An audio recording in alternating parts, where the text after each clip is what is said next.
The fluorescent lights of the data center hummed, a sterile, constant sound that usually soothed me after a brutal quarter end.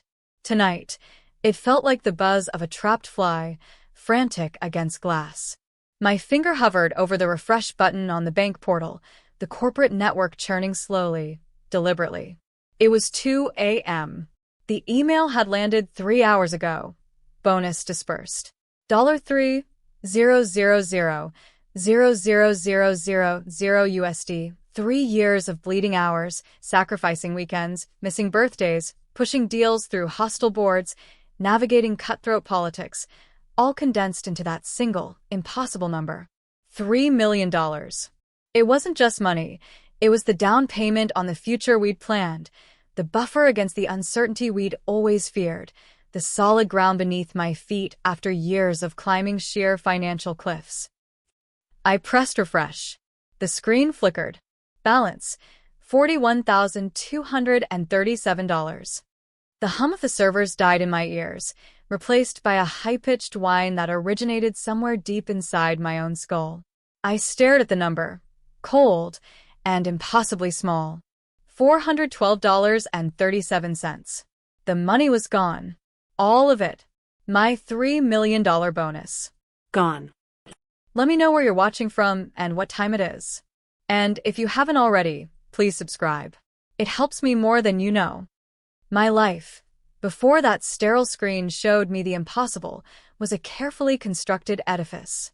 It wasn't perfect, but it was stable. I was a senior executive in a tech firm that specialized in intricate, sometimes ruthless, acquisitions and mergers. My days were a blur of spreadsheets, legal documents, high-stakes negotiations, and constant travel. The world I inhabited was one of numbers, leverage, and strategic dismantling or building of empires. It was demanding, soul-crushing at times, but it paid well. More than well. It paid this bonus, this monumental sum that represented the peak of my career efforts. At home, there was Mark. We'd been married for 10 years. He worked in something vaguely creative. Photography, videography, dabbling in various ventures that never quite took off. He was charming, easygoing, the artistic counterbalance to my relentless logic. He handled the life stuff, groceries, remembering birthdays, planning the occasional dinner out that my schedule usually forced me to cancel. He was the quiet background hum to my high-intensity foreground. Or so I thought. We talked about the bonus. Oh, we talked about it. Not in detail about the strategies I employed to earn it. He glazed over when I talked shop, but about what it meant. A bigger house, not just an apartment. A comfortable cushion. Maybe, finally, enough for me to slow down just a little, to breathe. He seemed excited, or at least he smiled and nodded in the right places. We'd sit on the worn sofa, sketching out vague ideas on napkins, the future shimmering like a mirage I was working myself to death to reach.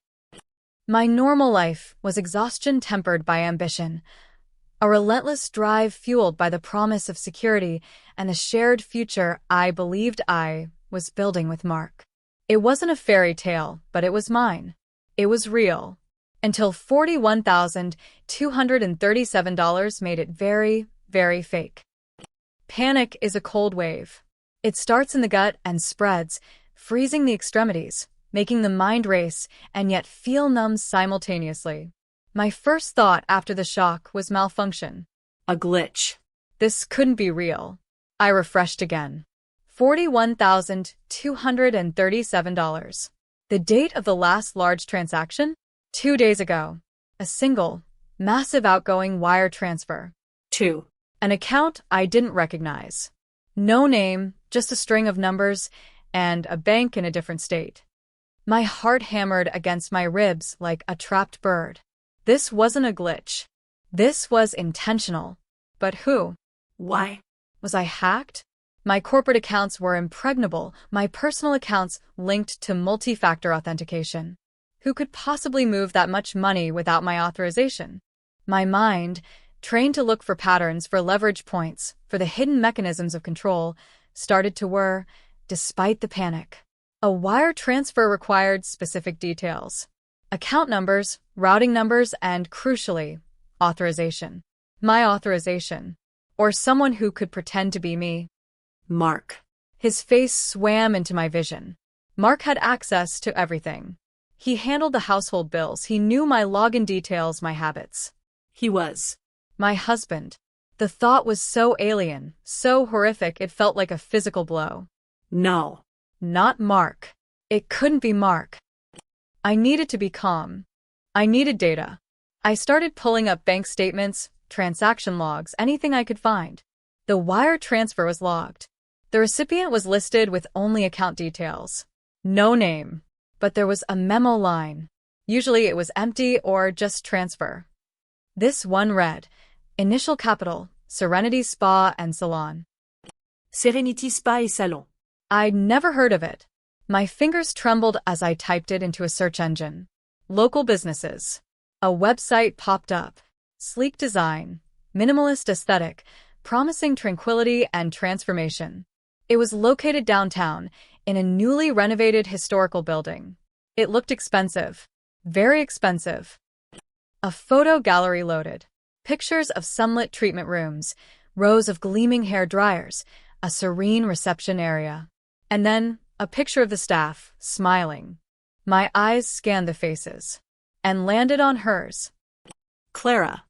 Clara was Mark's friend. He'd mentioned her a few months ago. She was starting a business, he said.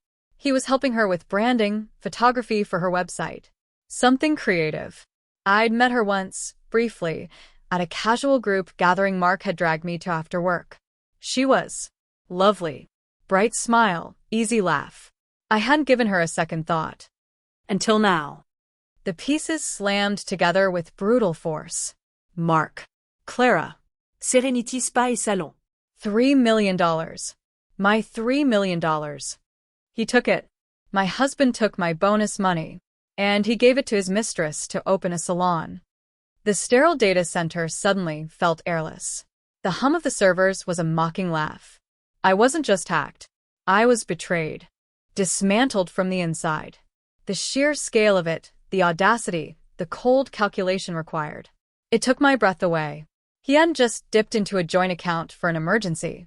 He had waited until the single largest sum of my life arrived and siphoned off every last cent to fund his mistress's vanity project. I walked home as the first hint of pre-dawn gray in the sky. The apartment was silent, still holding the shape of a life I no longer recognized. Mark was asleep in our bed. Our bed. The man who had stolen my future, my security, my trust, lay sleeping inches away. I didn't wake him. Not yet.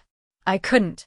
My mind was too full, too loud, too broken to articulate the enormity of what I knew. I sat on the edge of the sofa, the cold leather seeping into my bones. I felt hollowed out, like a ghost already haunting the ruins of my own life. The panic was gone, replaced by a cold, heavy dread. What do you do when the person you built your life with turns out to be a stranger, a thief? What do you do when the foundation is revealed to be quicksand? The early attempts to grapple with the reality were pathetic. I wanted to scream, to rage, to shake him awake and demand an explanation. But the corporate executive in me, the one who dealt with hostile takeovers and billion-dollar fraud cases, took over. Emotion was a liability. Data was power. I spent the next day operating on autopilot. I called the bank. I didn't mention Mark. I explained I saw a large, unauthorized wire transfer. They were formal, polite, useless. Did you initiate this transfer, ma'am? No. Do you recognize the recipient account? No. We will open an investigation. The words felt empty, a bureaucratic response to a catastrophic personal earthquake. An investigation could take weeks, months. The money was gone.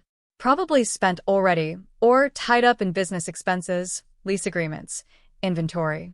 Retrieving it through official channels felt distant, uncertain. Then I confronted Mark. Not with the full force of what I knew, not yet. I circled, testing the water, praying, irrationally, that there was a mistake, a misunderstanding. Hey, I said, trying to keep my voice level. Did you access my bank account recently? Like, my personal one? He looked up from his laptop, where he was presumably doing more creative work for Clara. A flash of something crossed his face. Surprise? Guilt? Before he masked it with his usual easy smile. Your account? No, why? Just saw a weird transaction. Thought maybe you'd sent something from it for us, and I just forgot. It was a weak lie, but I needed to see his reaction. He chuckled, a light, dismissive sound. Nah, wouldn't do that without asking. You know how careful you are with your finances. What kind of transaction? Just a large one, I said, watching his eyes. They didn't waver. He was a good liar. Or maybe he was so far gone in his deception it was easy. Weird. Maybe call the bank, he suggested, turning back to his screen. The casual dismissal was like another stab wound. He wasn't just lying, he was coaching me on how to deal with his crime. I felt a coldness spread through me, deeper than the fear or the initial shock. It was the coldness of absolute certainty. He wasn't just involved, he did it. And he wasn't going to confess.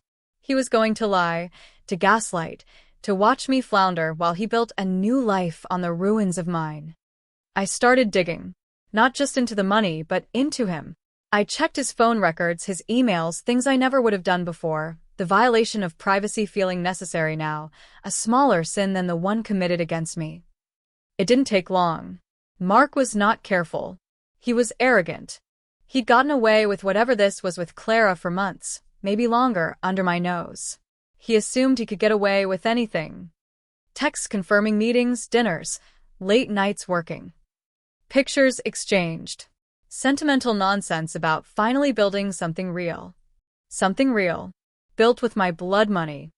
The Salon, Serenity Spa and Salon, became a focal point of my agony.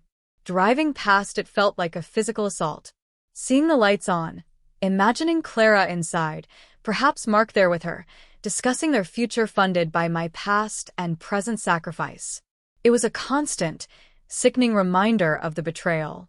It wasn't just abstract numbers anymore. It was a physical structure, a monument to their lies. My sleep became erratic. I'd wake up in a cold sweat, the $41,237 flashing in my mind. I lost weight. My focus at work suffered, something that had never happened before. I snapped at colleagues, missed deadlines. My carefully constructed professional facade began to crack. The personal and the professional were colliding in the most devastating way. I considered traditional routes. A lawyer. Divorce. Suing him. Suing Clara. The lawyer I consulted was sympathetic but pragmatic. Money tied up in a business was hard to retrieve quickly. It would be a long, messy legal battle. He might hide assets. Clara might claim ignorance or that it was a legitimate business loan from Mark. Never mind where Mark got the money. The cost, the emotional toll, the uncertainty. It was overwhelming. And frankly, it didn't feel like enough. Getting the money back felt like a small victory against the backdrop of the monumental betrayal. It wouldn't erase the humiliation. It wouldn't punish them for the cold-heartedness of it. Mark, meanwhile, acted different. He was off and out, helping Clara get the salon off the ground. He'd say, with that infuriatingly casual air. He seemed happier, more energetic than he had in years. He was building his dream, finally, on my foundation. The sheer injustice of it gnawed at me, a constant, burning ache. He was thriving while I was drowning in the wreckage he'd created.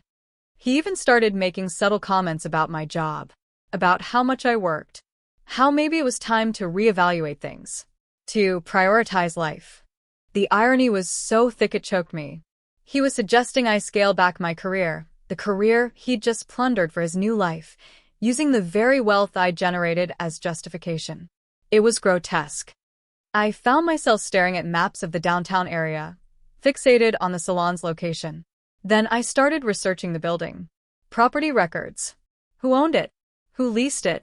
Who managed the commercial spaces within it? My professional brain, dormant for weeks under the weight of grief and shock, started to flicker back to life. It needed a problem to solve, a complex system to untangle and manipulate. And this problem was wearing my husband's face and living off my money. The initial despair began to morph into something else. A cold, hard anger. A determination born of humiliation. I wasn't going to be a victim. I wasn't going to chase him through courtrooms, begging for scraps of what was mine. That wasn't how I operated. My career had taught me that leverage was everything. You didn't fight on your opponent's terms. You created your own battlefield. The salon wasn't just a building, it was a business. A business needed suppliers, employees, clients. And crucially, it needed management. Most commercial properties used management companies to handle leases, maintenance, sometimes even marketing or operational oversight, especially for smaller businesses in larger complexes. Who managed that building? Who held the lease agreements for the units, including Serenity Spa and Salon? My research led me to Sterling Property Management, a mid-sized firm, operated regionally. They managed several commercial buildings downtown, including the one housing Clara Salon. I started pulling their public records. Corporate structure. Key personnel. Financial filings. They weren't a Goliath, but they weren't tiny either. Acquiring a company like this. It was a project. A big one. Doubt crept in, a venomous whisper. Could I even do something like this? I structured billion-dollar deals, but usually with the resources of a multinational corporation behind me. Here I was alone, financially crippled by the very people I intended to target. Every setback felt amplified. Calls to banks confirming the money was indeed gone, irreversible, without legal action. Mark's continued deception, his easy smiles, his lies building higher and higher. The sheer visibility of the salon, posters advertising its opening, social media buzz. It was a daily provocation. I felt powerless, trapped. The legal path seemed too slow, too uncertain. The emotional path was a dead end of pain and humiliation. I hit rock bottom one night, sitting alone in the silent apartment, looking at a photo of Mark and me from years ago. Before the bonus. Before Clara. Before the theft. He looked happy, genuine. Had it all been a lie? Even then? Had I been building my life with a ghost? The thought was devastating. I cried for the first time in weeks, not just for the money, or the betrayal, or the humiliation, but for the complete annihilation of a shared past I had believed was real. The tears felt like acid, burning away the last vestiges of hope for reconciliation, for understanding. When the tears stopped, something shifted. The grief didn't disappear, but it solidified, turning into a cold, hard mass in my chest. I wiped my eyes. The photo felt like a relic from another life. That woman, the one who built her security on love and shared dreams, was gone. In her place was someone forged in fire and betrayal. Someone who knew the true cost of vulnerability. I pulled out my laptop again, the corporate warrior re-emerging from the ashes. I opened the file on Sterling Property Management. I needed to stop thinking like a wronged wife and start thinking like an apex predator. Mark and Clara hadn't just stolen my money, they had opened a business. A business dependent on a physical location, governed by a lease, managed by a company. They had created a tangible target. And my expertise wasn't in chasing stolen money, it was in acquiring control. My focus narrowed. Sterling Property Management. Was it vulnerable? Their recent filings showed stagnant growth, possibly internal disputes hinted at in board meeting minutes I managed to dig up. The market wasn't great for mid-sized property management firms. Consolidation was happening. They might be open to an offer. Or, if not open, perhaps vulnerable to a hostile approach if I could acquire enough shares. It was a long shot. An incredibly expensive long shot. I had $41,237. But I had assets. My apartment, though jointly owned, had equity. My stock portfolio, separate from the joint accounts, had significant value. My retirement funds were untouched. It would mean liquidating everything. Taking out loans based on future earnings. Betting my entire financial future, not just on getting my money back, but on executing a complex corporate maneuver purely for the sake of strategic retribution. It was insane. It was reckless. It was everything the careful, calculating executive in me should reject.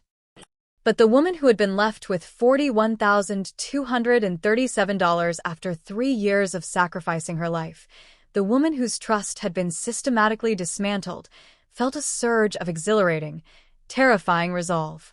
This wasn't about the money anymore. It was about leverage. It was about control. It was about showing them that the person they thought they could steal from and discard was about to acquire the very ground their new life stood on. The target was no longer Mark or Clara or the $3 million. The target was Sterling Property Management.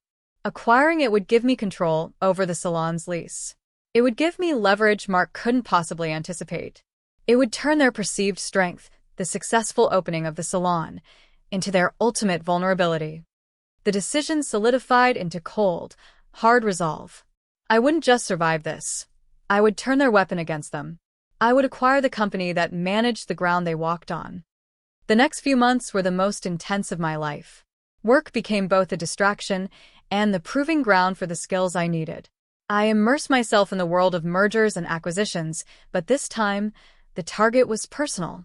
I used every connection, every ounce of knowledge I possessed. I found a boutique investment firm willing to work on a complex, discreet acquisition. I liquidated everything I owned, sold the apartment, a brutal, clinical process Mark was bewildered by, muttering about how sudden it all was, cashed out stocks, took out a massive loan against my future earnings and the perceived value of the potential acquisition. My life became a blur of due diligence, financial modeling, legal consultations, and covert negotiations. I couldn't tell anyone the full truth. My colleagues saw me pushing harder than ever, but they attributed it to bouncing back from a rough patch. My family was distant, used to my demanding schedule. Mark was oblivious, still humming about the salon's success. He thought I was reeling, perhaps planning a messy divorce. He saw the sale of the apartment as me giving up, retreating. He had no idea I was clearing the decks, liquidating my past to fund my future war. Sterling Property Management wasn't easy to acquire. There were competing interests, hesitant shareholders. I had to leverage every skill I had: persuasion, negotiation, understanding complex financial structures, identifying pressure points. I painted a picture of a lucrative future under new management, promised efficiencies, hinted at market opportunities. It was a high-wire act, betting everything I had left and everything I hoped to earn for years to come. There were moments of sheer terror. What if the deal fell through? What if I couldn't secure the funding? What if Sterling found out who was really behind the offer and why? The risk was astronomical. I was risking not just $3 million, but my entire financial stability, my career reputation, if I failed spectacularly. The pressure was immense, a constant, crushing weight. But every time the doubt started to creep in, I thought of the $41,237. I thought of Mark's casual eyes. I thought of Clara's smiling face on the salon's website, built with stolen money. The cold anger would return, sharpening my focus, driving me forward. This wasn't just a business deal, it was survival. It was reclamation. I structured the acquisition meticulously. It had to be clean, legal, and leave no room for Mark or Clara to wriggle out. The key was the transfer of all existing commercial lease agreements to the new ownership structure. Their salon's lease was a standard commercial one, valid, but subject to the terms and conditions managed by the property owner's appointed agent, which would soon be me. The final stages of the acquisition were a blur of all-night calls, frantic document reviews, and tense waiting. And then the call came. The deal was done. Sterling Property Management was mine. I owned it. All of it. Their assets, their liabilities, their contracts, their buildings, their leases, including the lease for Serenity Spa and Salon. I felt a surge of power unlike anything I'd ever experienced on a corporate battlefield. It wasn't just financial or strategic power, it was deeply, intensely personal. I held the threads of their carefully constructed new life in my hands. The climax wasn't a courtroom drama or a public confrontation in the salon. It was quieter, colder, and infinitely more devastating. I set up a meeting with Mark. Not at home, not in a lawyer's office. At a neutral location, A quiet cafe downtown, ironically just a few blocks from the Salon. I arrived first, ordered black coffee, and waited. I felt unnervingly calm. The storm had passed. All that was left was the cleanup. He walked in, looking slightly harried. He probably expected me to serve him divorce papers, maybe demand half of what he had left, which, unbeknownst to him, was tied up in the salon. He sat down, offering a tentative smile. Hey. You wanted to talk. I looked at him. Really looked at him. The man I had shared my life with. The man who had systematically deceived and stolen from me. He looked smaller than I remembered. The charm seemed thin, brittle. Mark, I began, my voice low and steady. We need to talk about the money. His smile faltered. What money? Your bonus? I told you, I don't know what happened there. Maybe there was a bank error. He was still trying to lie, still trying to gaslight. The sheer, idiotic predictability of it almost made me laugh. Stop, I said, cutting him off. Stop lying. I know you took it. I know you transferred it out 2 days after it hit my account. I know you used it to fund Serenity Spa and Salon. I know about Clara. His face drained of color. The casual facade shattered, revealing the fear beneath. What? How? It doesn't matter how, I said, sipping my coffee. It tasted like victory. What matters is that it's gone. And you thought you got away with it. You thought you could just take my life's work and build your little artistic fantasy with your girlfriend. It wasn't. It wasn't like that, he stammered, leaning forward, voice dropping to a desperate whisper. It was an investment, a chance. And you were always so busy, I knew you wouldn't understand. Not understand? I felt a sliver of the old pain, quickly suppressed. You stole $3 million from me. My bonus. The money I worked myself sick for. You didn't ask, you didn't discuss. You just took it and gave it to her. We were going to pay you back, he insisted, the lie still automatic. Once the salon was successful, we were going to make so much money, more than your bonus. It was an opportunity built on theft and betrayal. I finished for him, my voice flat. And you thought you were smart. You thought hiding it in her business, burying it in leasehold improvements and inventory, would make it untouchable. You thought you were safe. I reached into my bag and pulled out a single document. It wasn't the entire acquisition portfolio, just the summary page, the letterhead prominent at the top, Sterling Property Management. You were wrong, I said, sliding the paper across the table. You see, Mark, while you were playing salon owner, I was doing what I do best. I acquired Sterling Property Management. He stared at the document blankly for a second, then his eyes widened, scanning the words, the company name. His face went from pale to a mottled, ugly red. What does that even mean? It means, I explained calmly, enjoying the dawning horror in his eyes, that as of yesterday morning, I own the company that holds the lease for Serenity Spa and Salon. I am your landlord. I am the entity you pay rent to. I manage the building your little dream business is located in. The realization hit him like a physical blow. His jaw dropped. His eyes darted around the cafe, as if looking for an escape route. No. No, you can't have. You don't have the money. Oh, I had the money, I said, a small, cold smile touching my lips. I just had to.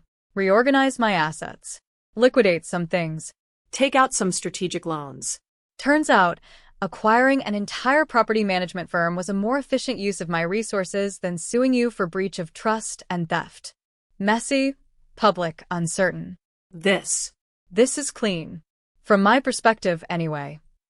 But the lease. It's a multi-year lease, he sputtered, grasping at straws. It is, I agreed pleasantly.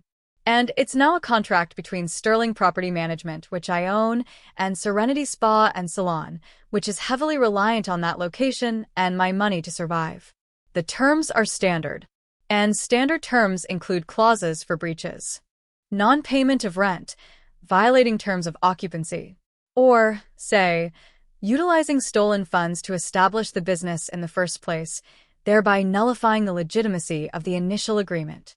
He stared at me, breathing hard, his face contorted in disbelief and fury. He had stolen my money, assumed I'd be stuck in a messy legal battle, maybe settle for a fraction. He had never, in his wildest dreams, imagined I would turn his own crime into the leverage needed to acquire the company that controlled his physical location. He had aimed for a simple smash and grab. I had executed a corporate hostile takeover of his supporting infrastructure. You crazy bitch. He finally choked out, his voice rising, attracting glances from other patrons. You spent millions more just to screw me over? Think of it as a diversified investment portfolio, I said, my voice still unnervingly calm. I recovered my principal, plus acquired a valuable asset with significant revenue streams. It's actually quite profitable. More profitable than chasing a judgment against a defaulting spouse. And it had the added benefit of addressing the source of my initial liquidity problem. I gestured subtly towards the direction of the salon. He stood up abruptly, knocking his chair over with a clatter. You can't do this. I'll fight you. I'll tell everyone what you did. Tell them what? I asked, not raising my voice. That you stole $3 million from your wife to start a salon with your mistress, and she responded by legally acquiring the company that manages your lease? Please do. I'd love to see how that plays out in court, or in the court of public opinion. Especially when I start the audit into how Serenity Spa and Salon was capitalized. Proving the origin of funds will be challenging for you, and for Clara. He was trembling, his face purple with rage and helplessness. The casual charmer, the creative, free spirit, was gone. Only a cornered, pathetic thief remained. I'll ruin you, he screamed, regardless of the staring faces. You already tried, Mark, I said, standing up slowly. And you failed. Spectacularly.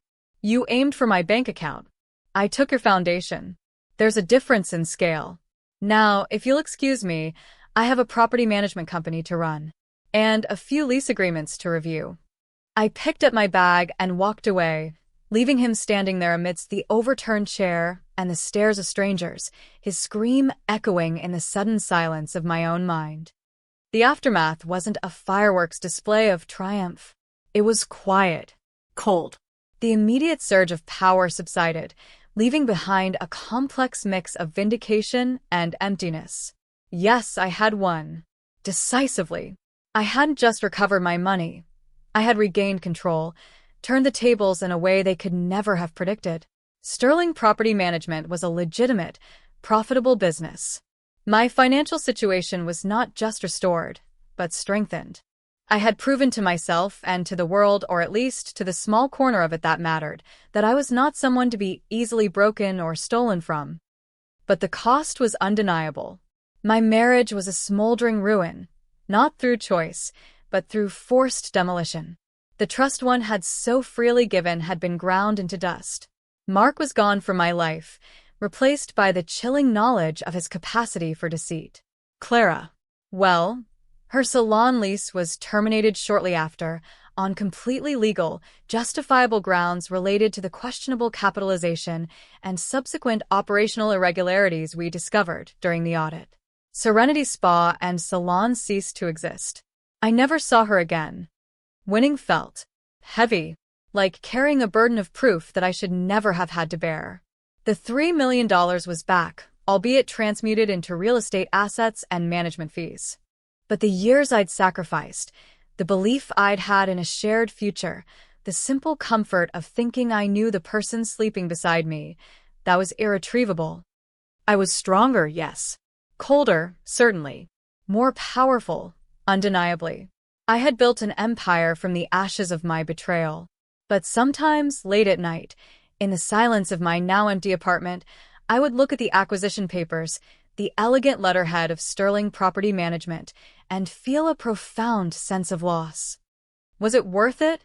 To lose a husband, a home, a perceived future, for $3 million and a property management firm acquired through strategic vengeance?